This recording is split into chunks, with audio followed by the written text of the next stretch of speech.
Hi guys అందరికీ ముందుగా happy Krishnashtami. So ఇది దహి పండుగ గురించి ఇంకా కృష్ణుడి కథ గురించి కొన్ని ఇంట్రెస్టింగ్ ఫ్యాక్ట్స్ అయితే తెలుసుకుందాం. సో వీడియోని ఎవరైతే కొత్తవారు చూస్తున్నారో సో మన ఛానల్ని ఇంట్రెస్టింగ్ ఫ్యాక్ట్స్ కోసం స్టోరీస్ కోసం తప్పకుండా అయితే సబ్స్క్రైబ్ అయితే చేసుకోండి. సో ఇంకా టాపిక్లోకి వెళ్ళిపోతే భారతదేశంలోని పశ్చిమ ఉత్తర ప్రాంతాల్లో జరుపుకునే అత్యంత సరదా పండుగల్లో ఒకటైన శ్రీకృష్ణ జన్మాష్టమి అంటే కృష్ణుడికి అంకితం చేయబడింది. అతని జన్మదినం వేడుకలు అయితే జరుపుకుంటూ ఉంటారు. ఇక దహి అంటే పెరుగు పట్ల ఆయనకున్న ప్రేమను అయితే గౌరవిస్తాయి. ఇక జన్మాష్టమి ప్రేమ, ఆనందం, భక్తి ఇక ఉత్సాహంతో అయితే నిండి ఉంటుంది. ఇది తమ ప్రజలు అద్భుతాలు చేసిన బాలుడు చిన్ని కృష్ణుడి పుట్టుకను అయితే మనకి సూచిస్తుంది. ఇక జన్మాష్టమి యొక్క అత్యంత ఆనందించే భాగాల్లో ఒకటి దహి హండి. ఇది ఉల్లాసంగా, శక్తివంతంగా, ఆహ్లాదకరంగా అయితే ఉంటుంది. ఇక జన్మాష్టమి పండగ సో జన్మాష్టమి కృష్ణ జన్మాష్టమి లేదా గోకులాష్టమి అని కూడా పిలుస్తారు.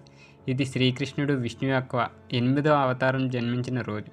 హిందూ క్యాలెండర్ ప్రకారం శ్రావణ మాసంలో కృష్ణ పక్ష అష్టమి నాడు జన్మాష్టమి అయితే జరుపుకుంటారు. ఇక గ్రోగ్రియన్ క్యాలెండర్ ప్రకారం ఇది ఆగస్టు సెప్టెంబర్ మధ్య అయితే వస్తుంది. ఇక హిందువులకు శ్రీకృష్ణుడు వారి హృదయాల్లో పూజల్లో ఒక ప్రత్యేకమైన స్థానాన్ని కలిగి ఉన్నాడు. పట్టణాన్ని రక్షించడానికి గోవర్ధన పర్వతాన్ని తన చిటికిన వేలికి ఎంచుకునే చిన్న పిల్లవాడి పాత్ర అయిన, మహాభారతం సమయంలో అర్జునుడి రథసారథి పాత్ర అయిన శ్రీకృష్ణుడు చాలా టోపీలు అయితే ధరించాడు. అతని జీవితం, కథలు శతాబ్దాలుగా చాలామందికి మెరుగైన జీవితాన్ని గడపడానికైతే, అవసరమైన ఇతరులకు సహాయం చేయడానికి, ధర్మం వైపు ఉండడానికి, వారి మాటకు కట్టుబడి ఉండటానికైతే ప్రేరేపించాయి. ఇక అతని జన్మ కథ ఏంటో తెలుసుకుందాం. శ్రీకృష్ణుని జన్మ వృత్తాంతం ఎవరికీ తెలియని విషయం. ఇది కథలు, టెలివిజన్ కార్యక్రమాల, చట్టాలు మరిన్ని రూపంలో అయితే మనకు బోధించబడతాయి. జన్మాష్టమి తన జన్మని మధురలోని జైలు గదిలో జరుపుకుంటుంది. అక్కడ అతను కంసరాజు పాలనలో దేవకి, వసుదేవులకి జన్మించాడు. అతని మామ అంటే తన తల్లి మేనమామ అతనికి తన ప్రాణాలు తీయాలనుకుంటాడు. అతను తన ప్రాణాలను అయితే తీయాలనుకుంటాడు. కానీ బాలుని పట్టుకోవడానికి వసుదేవుడు ధైర్యంతో రక్షించబడ్డాడు. బృందావనానికి అల్లకొల్లాలమైన యమునా నదిని దాటి అక్కడ అతను యశోద నందన్ కొడుగ్గా అయితే పెరిగాడు. ఇక జన్మాష్టమి దహి అండి సమయాలు. ఇక 2024లో జన్మాష్టమి ఆగస్టు 26 సోమవారం అయితే జరుపుకుంటున్నారు. ఇక దృక్పంచాంగ్ ప్రకారం అయితే శ్రీకృష్ణుని 52-51వ జన్మదినోత్సవం ఇది. ఆగస్టు 26, 2024 సోమవారం కృష్ణ జన్మాష్టమి జరుపుకుంటారు. ఇక నిశిత పూజ 11-12 గంటలకు అంటే తెల్లవారు గంటల 12 నుంచి 12:45 వరకు ఆగస్టు 27 వరకు అయితే ఉంటుంది. దహి పండగ మంగళవారం అంటే ఆగస్టు 27 మన 2024. ఈ జన్మాష్టమి నాడు భక్తులు రోజంతా ఉపవాసం ఉంటారు. అర్ధరాత్రి కృష్ణుడు జన్మించిన తర్వాత మాత్రమే ఉపవాసం విరమిస్తారు. దేవాలయాలు, గృహాలు అందంగా అయితే అలంకరించుకుంటారు. ప్రజలు శ్రీకృష్ణుని, అతని లీలలు, అతని అల్లరిని అయితే శృతిస్తూ భజనలు పాడతారు. అతని జన్మ కోసం వేచి ఉన్న అతని పేరు అయితే జపిస్తారు. దహి అండి అంటే ఏమిటి? దహి అండి గురించి చాలా కొద్ది మంది మాత్రమే తెలుసు. నార్త్ సైడ్ ఎక్కువ తెలుసు, మన సౌత్ సైడ్ అయితే తక్కువ తెలుసు. ఇక కృష్ణ జన్మాష్టమి సందర్భంగా అత్యంత ప్రజాదరణ పొందిన, ఎదురు చూస్తున్న ఈవెంట్లో దహి అండి ఒకటి.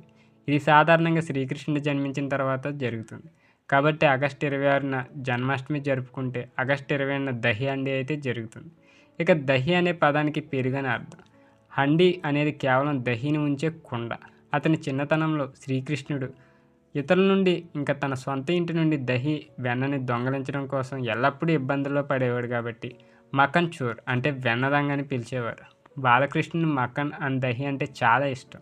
కాబట్టి భక్తులు కృష్ణ జన్మాష్టమి తర్వాత దహి అండిని నిర్వహించడం ద్వారా అతని బాల్య రోజులను తిరిగి ప్రదర్శిస్తారు.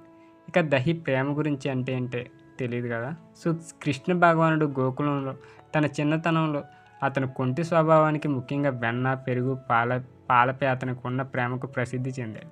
ఇక బాల్యాల అనే పిలువబడే కృష్ణ చిన్ననాటి కథలు అతని వెన్న, పెరుగు దొంగలించడానికి తన స్నేహితులతో కలిసి గ్రామస్తుల ఇళ్లలోకి చొచ్చుకుపోయి ఉదాహరణలతో నిండున్నాయి. ఇక గ్రామస్తులు ఈ కుండలను చిన్ని కృష్ణునికి దూరంగా ఉంచడానికి పైకప్పు నుండి వేలాడి తీసేవారు. కానీ అతను వాటిని చేరుకోవడానికి ఎల్లప్పుడూ ఒక మార్గాన్ని అయితే కనుగొనేవాడు. ఇక దహి అండిని ఎలా జరుపుకుంటారు? దహి అండి ఈవెంట్ని వెన్నను దొంగలించడానికి కృష్ణుడు చేసిన సరదా ప్రయత్నాలు మనకి మళ్ళీ పునర్నిర్మిస్తారు. సో ఈరోజు ప్రజలు హండి పగలగొట్టడానికి, మానవ పిరమిడ్ని రూపొందించడానికి జట్టుల్లో క్యూలో అయితే ఉన్నారు. పెద్ద మైదానాలు, సొసైటీల్లో ఒక మట్టి కుండలో పెరుగు, వెన్న నైవేద్యాలతో నింపబడి ఆపై తాడులు, స్తంభాలపై ఉపయోగించి గణనీయమైన ఎత్తులైతే వేలాడదీయబడుతుంది. గోవిందాస్ అని పిలువబడే యువకులు బృందాలు కుండను చేరుకోవడానికి దాన్ని పగలగొట్టడానికి మానవ పిరమిడ్ని అయితే ఏర్పరుస్తారు. సో ఇక పిరమిడ్ని రూపొందించడానికి గోవిందులు ఒకరు భుజాలపై ఒకరు అడుగులు వేస్తూ కలిసి ఎక్కుతారు. వ్యూహం ఏంటంటే బేస్ వద్ద బలమైన, ఎత్తైన, తెలివైన, ఇక తేలికైన వ్యక్తి ఇక పైభాగంలో సులభంగా త్వరగా అధిరోహించగలడు. పైభాగంలో ఉన్న వ్యక్తి కొబ్బరికాయతో లేదా కిందకి లాగడం ద్వారా హండీని పగలగొట్టడానికి అయితే ప్రయత్నిస్తాడు.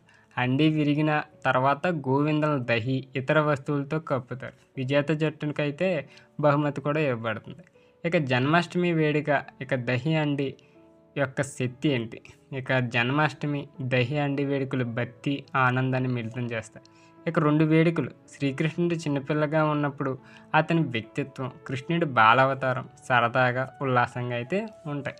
ఇది జన్మాష్టమి ఆనందాన్ని, ప్రేమను పంచడానికి, చిన్న కృష్ణుడు అల్లరిని గుర్తుంచుకోవడానికి, అతనికి ఎప్పటికీ అంకితం చేయడానికి సరైన పండగ అయితే ఇచ్చేస్తుంది. సో చాలామందికి మన ట్రెడిషనల్ గురించి అయితే తెలియదు. అసలు ఈ ఫెస్టివల్ ఎందుకు చేసుకుంటారో తెలియదు. ఈ దహి ఇక ఈ పెరుగు పండగ అంటే ఏంటో తెలియదు. ఈ కృష్ణుడి జన్మం గురించి కూడా తెలియదు. అందు గురించే ఇప్పుడున్న జనరేషన్కి అందించాలని ఈ వీడియో చేయడం అయితే జరిగింది. సో ఈ వీడియోని తప్పకుండా మీ ఫ్రెండ్స్కి, మీ స్నేహితులకి, మీ ఫ్యామిలీ మెంబర్స్కి అయితే షేర్ చేయండి. వీడియో నచ్చితే తప్పకుండా లైక్ చేయండి. ఇలాంటి ఇంట్రెస్టింగ్ స్టోరీస్ అండ్ ఫ్యాక్ట్స్ కోసం మన ఛానల్ తప్పకుండా సబ్స్క్రైబ్ అయితే చేసుకోండి.